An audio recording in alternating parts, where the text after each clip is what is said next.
سورہ نوح کا دوسرا رکوع اور 29ویں پارے کا 10واں رکوع۔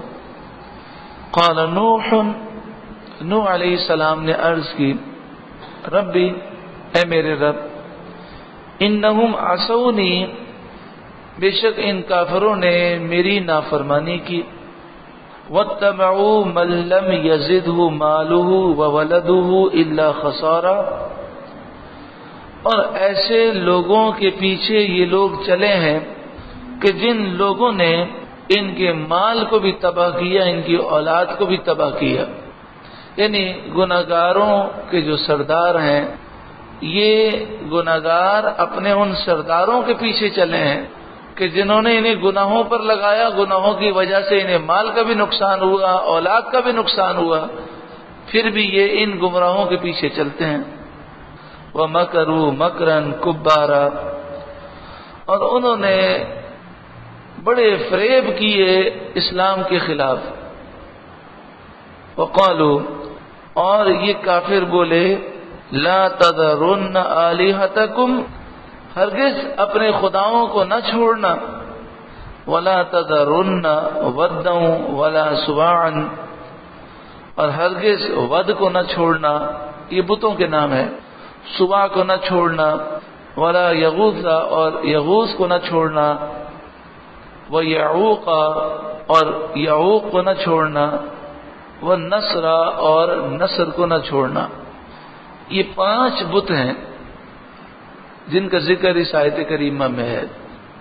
یہاں پر ایک بڑا اہم مسئلہ ہے، وہ یہ ہے کہ جو اولیاء کرام کے منکر ہیں اور تعظیم سے دور ہیں، وہ اس آیت کی جو تشریح اس طرح کرتے ہیں کہ ود، سوا، یغوث، یعوق، نصر، یہ 5 صالحین تھے، اور پھر صالحین کے بت بنائے گئے، اور پھر یہ کفار ان بتوں کی پوجا نہیں کرتے تھے بلکہ ان صالحین کی کرتے تھے۔ تو وہ کہتے ہیں کہ مزارات پر جانے سے یا صالحین سے عقیدت محبت رکھنے سے خطرہ یہ ہے کہ تعظیم کے اندر بندہ غلو کرے اور وہ ان کی پوجا شروع کر دے، لہذا صالحین سے محبت بھی نہیں رکھنی چاہیے، ان کی تعظیم و تکریم بھی نہیں ہونی چاہیے، اور ان کے مزارات پر بھی نہیں جانا چاہیے۔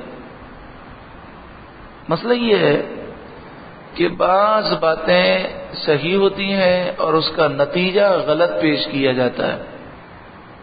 تو یہاں تک تو بات درست ہے کہ یہ 5 بت تھے جن کی پوجا قوم نوح کرتی تھی، لیکن پھر یہ سوال کہ یہ صالحین کی پوجا کرتے تھے کہ ان بتوں کی، تو حقیقت یہ ہے کہ وہ صالحین کی پوجا نہیں کرتے تھے، نوح علیہ السلام کی قوم ان بتوں کی پوجا کرتی تھی، کیونکہ تفسیر میں یہ بات موجود ہے، احادیث میں یہ بات موجود ہے کہ پہلی بات تو یہ ہے کہ یہ روایت جو ہے، یہ روایت ضعیف روایت ہے، اور ضعیف روایتیں عقائد کے اندر بیان نہیں ہو سکتی۔ ضعیف روایتیں فضائل اعمال میں تو وہ روایت پیش کی جا سکتی ہے، لیکن اس سے عقیدہ بیان نہیں ہوتا۔ دوسری بات یہ ہے کہ جو ضعیف روایتیں ہیں ان میں بھی یہ بات ہے کہ حضرت آدم علیہ السلام کی اولاد میں، غالباً آدم علیہ السلام کے بیٹے تھے یا ان کی اولاد میں، یہ 5 صالحین تھے، اور یہ نیک صالح شخص تھے۔ ایک کا نام ود تھا، دوسرے کا نام سوا، تیسرے کا نام یغوث، چوتھے کا نام یعوق، اور 5ویں کا نام نصر۔ جب ان کا انتقال ہو گیا تو ان کے ماننے والے نیک صالح لوگ تھے، متقی پرہیزگار تھے، وہ کوئی مشرک نہیں تھے، وہ ماننے والے نیک صالح تھے۔ اب یہ ہوا کہ ان کی شریعت میں مجسمہ سازی، تصویر بنانا جائز تھا، اور حضور صلی اللہ علیہ وآلہ وسلم نے تصویر کو بنانے سے، مجسمہ بنانے سے منع فرمایا۔ اسی طرح حضرت سلیمان علیہ السلام کی شریعت میں بھی تصویر بنانا، مجسمہ بنانا جائز تھا۔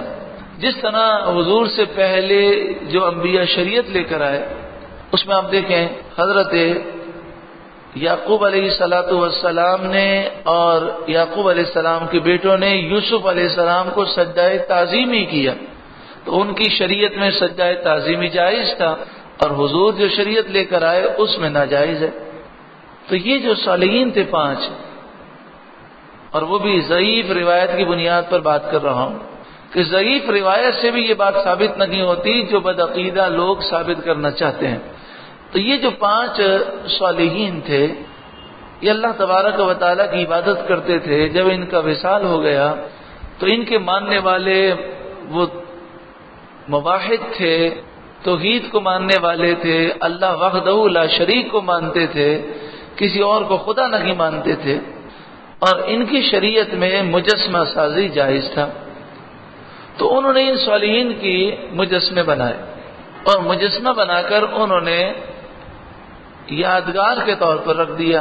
تو جب وہ عبادت کرتے تھے تو مجسمہ سامنے رکھتے تھے، اور مقصد ان مجسموں کی پوجا نہیں تھی، بلکہ مقصد یہ تھا کہ ہمیں وہ صالحین یاد رہیں اور ہم ان صالحین کو بھولیں نہیں، تاکہ ہم ان کے مطابق زندگی گزاریں۔ کئی سالوں تک یہ سلسلہ جاری رہا، وہ صالحین انتقال کر گئے، ان کی اولاد آئی، پھر ان کی اولاد آئی، تو شیطان نے بعد والوں کے دلوں میں یہ ڈال دیا اور انہیں گمراہ کیا، اور کہا کہ یہ جو مجسمے ہیں ان کے سامنے جو تمہارے باپ دادا سجدہ کرتے تھے تو وہ اللہ کو سجدہ نہیں کرتے تھے، ان کو سجدہ کرتے تھے، ان مجسموں کو۔ تو بعد والے وہ بھول گئے کہ یہ کون تھے، انہیں یہ صالحین یاد نہ رہے، اور بعد والے ان پتھروں کو خدا سمجھنے لگے اور ان کی پوجا کرنے لگے۔ تو پتہ یہ چلا کہ بعد والوں نے پتھروں کی پوجا کی ہے، صالحین کی پوجا نہیں کی۔ اور یہ بدعقیدہ لوگ تصور دیتے ہیں کہ وہ پتھر کی پوجا نہیں کرتے تھے، در حقیقت پتھر کے سامنے جب سجدہ کرتے تھے تو ان کی نیت یہی ہوتی تھی کہ ہم کسی صالح شخص کو سجدہ کر رہے ہیں۔ تو بات کیا ہے کہ وہ صالحین کا تصور ان کے ذہنوں سے شیطان نے نکال دیا، وہ بھول گئے۔ جس طرح آج ہمارا بچہ بہت ساری تاریخ کی باتوں کو بھول گیا، تو وقت گزرنے کے ساتھ ساتھ وہ لوگ بھول گئے، اور وہ ان پتھروں کو خدا سمجھتے تھے۔ یہ نہیں تھا کہ وہ ایک بت کو سجدہ کرتے تھے اور یہ مجسمہ تو بنا ہوا تھا، لیکن در حقیقت وہ اس اللہ کے نیک بندے کی پوجا کر رہے تھے، ایسا نہیں تھا۔ لیکن یہ ساری روایتیں ضعیف ہیں۔ اس کی دلیل یہ ہے کہ اگر یہ صالحین کے بنائے ہوئے مجسمے ہوتے تو پھر انسانی شکل میں ہونے چاہیے کہ نہیں؟ اب دیکھیں مفسرین نے لکھا، اور یہ احادیث میں بات موجود ہے، کہ یہ 5 جو بت تھے ان میں سے ایک شیر کی شکل میں تھا، تو صالحین تو انسان کی شکل میں تھے، ایک گدھ کی شکل میں تھا، اور ایک عورت کی شکل تھی۔ تو معلوم یہ ہوا کہ یہ من گھڑت ان کی شکلیں تھیں، نام بھی ان کے من گھڑت دیے ہوئے تھے۔ اور اس پر مزید آپ تحقیق جاننا چاہیں تو نیچے مکتبے پر کتاب موجود ہے، 5 بت کے نام سے ایک کتاب ہے۔ اس کتاب میں ان تمام روایتوں کی جانچ پڑتال کی گئی ہے، اور اس کے علاوہ بھی جو ضعیف روایتوں کی بنیاد پر لوگ غلط عقیدہ پیش کرنے کی کوشش کرتے ہیں، انہیں سمجھانے کی کوشش کی گئی کہ ضعیف روایتوں سے عقیدہ ثابت نہیں ہوتا۔ صالحین سے عقیدت محبت کرنے کا حکم قرآن نے بھی دیا اور احادیث میں بھی ہے۔ صالحین کے مزارات پر حاضری دینے کا طریقہ رسول اللہ نے بھی سکھایا اور صحابہ نے بھی سکھایا۔ صالحین کے وسیلے سے دعائیں مانگنے کا طریقہ رسول اللہ نے بھی سکھایا اور صحابہ نے بھی سکھایا۔ تو یہ ایک مکمل چیپٹر ہے جو آپ نیچے مکتبے پر جو کتابیں موجود ہیں، غیر اللہ سے مدد مانگنے کا ثبوت اس موضوع پر، یا شرک کی حقیقت کتاب ہے، یا حقیقت توحید CD ہے، اس میں آپ جو سماعت کر سکتے ہیں۔ پھر ایک اور بات بھی ہے کہ نبی اکرم صلی اللہ علیہ وآلہ وسلم نے جب یہ فرما دیا کہ واللہ انی ما اخاف علیکم ان تشرکوا بعدی، مجھے اس بات کا کوئی خوف نہیں کہ تم میرے بعد شرک کرو گے، ولیکن اخاف ان تنافسوا فیہا، ہاں مجھے اس بات کا خوف ہے کہ تم دنیا کی محبت میں گرفتار ہو جاؤ گے۔ جب رسول اللہ صلی اللہ علیہ وآلہ وسلم نے خبر دے دی تو اب یہ ہو نہیں سکتا کہ حضور کا کوئی کلمہ پڑھتا ہو اور وہ پھر کسی اور کو خدا اور الہ سمجھے۔ عجیب و غریب بات ہے کہ یہ کیسے ہو سکتا ہے کہ کوئی کسی ولی کو خدا سمجھے جب ساری کائنات کے جو سردار ہیں، جن کے لیے ساری کائنات بنی، جو تمام جو نبیوں کے، فرشتوں کے، رسولوں کے سردار ہیں، رسول اللہ صلی اللہ علیہ وآلہ وسلم، ان کے بارے میں کوئی مومن یہ عقیدہ رکھ ہی نہیں سکتا کہ وہ خدا ہیں، الہ ہیں، معبود ہیں۔ جاہل سے جاہل آدمی کو پوچھیں تو وہ بھی کہے گا کہ رسول اللہ الہ نہیں، خدا نہیں، معبود نہیں۔ تو جب رسول اللہ کے بارے میں یہ عقیدہ نہیں رکھا جا سکتا تو کسی ولی کے بارے میں کوئی یہ عقیدہ کیسے رکھ سکتا ہے؟ اللہ تبارک و تعالی اس کی سمجھ عطا فرمائے۔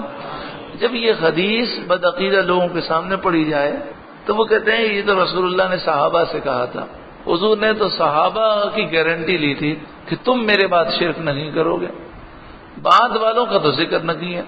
تم کہتے ہیں پھر آپ پوری حدیث پڑھیں۔ حدیث کیا ہے؟ مجھے اس بات کا خوف نہیں کہ تم میرے بعد شرک کرو گے، ہاں اس بات کا خوف ہے کہ تم دنیا کی محبت میں گرفتار ہو جاؤ گے۔ تو اگر یہ خطاب صحابہ سے تھا تو اس کا مطلب کیا ہوا؟ نعوذ باللہ من ذالک، کہ صحابہ پھر دنیا کی محبت میں گرفتار ہو گئے، نعوذ باللہ من ذالک۔ تو آپ کہیں گے نہیں، صحابہ تو گرفتار نہیں ہوئے، تو پھر اس کا کیا مطلب کہ تم شرک نہیں کرو گے، ہاں دنیا کی محبت میں گرفتار ہوگے، اس کا اندیشہ ہے۔ تو اس کا مطلب یہی ہوا کہ اس سے مراد امت ہے، اس سے مراد کون ہے؟ امت ہے۔ اور یہ رسول اللہ کا انداز جو کریمانہ ہے کہ آپ جب احادیث بیان فرماتے ہیں تو اس کا انداز ایسا ہے کہ جب بھی کوئی پڑھتا ہے تو اسے یہی محسوس ہوتا ہے کہ میرے آقا مجھ سے ڈائریکٹ خطاب فرما رہے ہیں۔ تو آپ نے تم کہہ کر فرمایا، اور مراد یہی ہے کہ میری امت شرک میں مبتلا نہیں ہوگی، ہاں میری امت دنیا کے فتنے میں مبتلا ہوگی۔ اور آپ نے فرمایا کہ میرے بعد تمہیں جو سب سے بڑا خطرناک فتنہ تم پر حملہ کرے گا وہ مال کا فتنہ ہے۔ آج مسلمان مال کی خاطر امریکی غلامی کر رہا ہے اور دہشت گردی کر رہا ہے، قتل و غارت گری کر رہا ہے، امریکی پٹھو بنا ہوا ہے، تو کس کی وجہ سے؟ مال کی وجہ سے۔ اللہ تبارک و تعالی دین کی صحیح سمجھ عطا فرمائے۔ وقد اضلوا کثیرا، اور ان کافروں نے اے اللہ بہت ساروں کو گمراہ کر دیا۔ حضرت نوح علیہ السلام نے کہا، اللہ کی جناب میں عرض کی، وَلَا تَزِدِ الظَّالِمِينَ إِلَّا ضَلَالًا، جیسے جیسے وقت گزرتا جا رہا ہے میری نصیحتوں کے نتیجے میں انہیں ہدایت ملنی چاہیے، یہ ہدایت کی طرف نہیں آتے بلکہ ان کی گمراہی اور بڑھتی جا رہی ہے۔ مما خطیئاتہم اغرقوا، اپنی کیسی خطاؤں پر ڈبوئے گئے، ان پر اللہ کا عذاب آیا اور یہ کافر اس پانی کے اندر، طوفان نوح کے اندر غرق ہو گئے۔ فَأُدْخِلُوا نَارًا، تو انہیں داخل کیا گیا آگ میں۔ کون سی آگ میں داخل کیا گیا؟ ابھی تو قیامت واقع نہیں ہوئی، ابھی فیصلہ ہوا نہیں، تو مفسرین نے فرمایا اس سے مراد عالم برزخ کا عذاب ہے۔ کون سا عذاب ہے؟ عالم برزخ کا عذاب ہے۔ اور اس سے قبر کا عذاب، عالم برزخ کا عذاب ثابت ہوتا ہے۔ جو اس کا انکار کرے اور کہے کہ قبر میں نہ صلہ ملتا ہے نہ عذاب ملتا ہے تو وہ گمراہ ہے۔ فَلَمْ يَجِدُوا لَهُم مِّن دُونِ اللَّهِ أَنصَارًا، تو انہوں نے اللہ کے مقابل اپنا کوئی مددگار نہ پایا۔ ان کے مددگار تو بہت تھے، لیکن بات ہو رہی ہے من دون اللہ، اور جب من دون اللہ کا لفظ آتا ہے تو اس سے مراد ہے اللہ کے عذاب کے مقابلے میں، یہ اللہ کے مقابلے میں۔ تو اللہ کا جب غضب نازل ہو تو کوئی اللہ سے مقابلہ نہیں کر سکتا، اور ایسا کوئی دوست نہیں، کوئی مددگار نہیں جو اس موقع پر مدد کر سکے۔ ورنہ اللہ تعالیٰ نے دنیا کا جو نظام بنایا اس میں کئی مددگار اللہ نے پیدا فرمائے۔ ہمارے جسم کے اعضاء ہمارے مددگار ہیں، لیکن اللہ کے غضب کے سامنے کوئی مدد نہیں کر سکتا۔ وقال نوح ربی، نوح علیہ السلام نے عرض کی، اے میرے رب، لا تذر علی الارض من الکافرین دیارا، اے میرے رب زمین پر کافروں میں سے کوئی بسنے والا باقی نہ چھوڑ، سارے کافروں کو ہلاک کر دے۔ انک ان تذرہم، بے شک اے مالک اگر تو نے انہیں باقی رکھا یضلوا عبادک تو یہ تیرے دیگر بندوں کو پھر گمراہ کر دیں گے، تو سارے کافروں کو ہلاک کر دے تاکہ یہ مومنین کو گمراہ نہ کر سکیں۔ ولا یلدوا الا فاجرا کفارا، اور یہ ایسے منحوس لوگ ہیں کہ ان کے ہاں جو اولاد ہوگی وہ اولاد بھی بدکار ہوگی اور ناشکری ہوگی۔ رب اغفر لی، قرآن مجید فرقان حمید بیان فرما رہا ہے۔ تو نبی اکرم صلی اللہ علیہ وآلہ وسلم پر یہ قرآن نازل ہوا، معلوم یہ ہوا کہ کافروں کے لیے دعائے ضرر کرنا یہ انبیاء سے ثابت ہے۔ تو ہم اس طرح دعا کر سکتے ہیں، اے اللہ جو کافر مسلمانوں کے دشمن ہیں، افغانستان میں، سرحد میں، عراق میں، لیبیا میں، جہاں جہاں وہ شرارتیں کر رہے ہیں، قتل و غارت گری کا انہوں نے بازار گرم کیا ہے، جس جس مقام پر وہ سازشیں کر رہے ہیں اسلام کے خلاف، اے اللہ ان کی سازشوں کو نیست و نابود فرما۔ اگر ان کے نصیب میں ہدایت ہے تو انہیں ہدایت عطا فرما، ورنہ انہیں تباہ و برباد فرما۔ تو یہ دعا کرنا قرآن سے ثابت ہے۔ رب اغفر لی، اے میرے رب مجھے بخش دے۔ وہ تو اللہ کے نیک بندے ہیں، معصوم عن الخطا ہیں، لیکن اس سے معلوم ہوا کہ بخشش کی دعا کرنا یہ درجات کی بلندی کا سبب بھی ہے۔ تو جو گناہگار دعا کرے تو اس کی بخشش ہو جائے، اس کے گناہ معاف ہو جائیں، اور نیک دعا کرے تو اس کے درجات بلند ہو جائیں۔ ولی یعنی گویا کہ دعا مانگنا اور بخشش مانگنا یہ خود عبادت ہے۔ ولی والدیہ، اور میرے والدین کو، ماں باپ کو بھی بخش دے۔ ولی من دخل بیتی مؤمنا، اور جو کوئی میرے گھر میں مومن بن کر داخل ہوا اسے بخش دے۔ وللمؤمنین والمؤمنات، اور سب مسلمان مردوں اور سب مسلمان عورتوں کو بخش دے۔ ولا تزد الظالمین الا تباغا، اے اللہ کافروں کو تباہی بڑھا دے، یعنی کافروں کو تباہ کر اور تباہی میں، ان کی تباہی میں اور اضافہ فرما۔